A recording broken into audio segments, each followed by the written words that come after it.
Une fois qu'une personne est née de nouveau par la puissance de Dieu, elle est sauvée pour toujours. Jésus donne la vie éternelle, pas la vie temporaire, Jean 10, 28. Mais que se passe-t-il lorsque une personne perd la foi? Comment le salut alors peut-il être maintenu? Que se passe-t-il si quelqu'un a eu la foi salvatrice à un moment de sa vie, mais perd ensuite sa foi?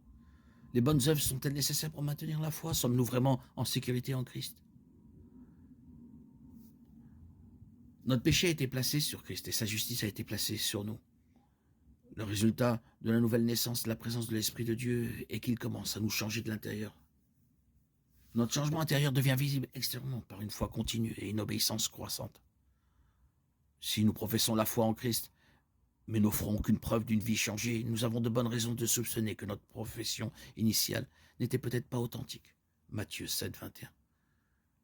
La première approche échoue parce qu'elle ajoute les œuvres à la foi comme moyen de salut et nie la sécurité. La deuxième approche échoue parce qu'elle ignore la nécessité d'une vie changée. Éphésiens 1, 4.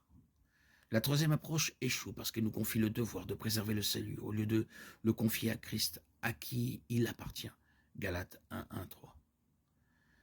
La quatrième et dernière approche est biblique. Nous sommes sauvés par la foi, non par nos bonnes œuvres, nos propres bonnes œuvres. Éphésiens 2, 8, 9. Et nous sommes sauvés, Éphésiens 2, 10. Nous persévérons parce que le Dieu qui sauve le croyant est aussi le Dieu qui le garde en sécurité et lui permet de persévérer dans la foi et les bonnes œuvres. Philippiens 1, 6.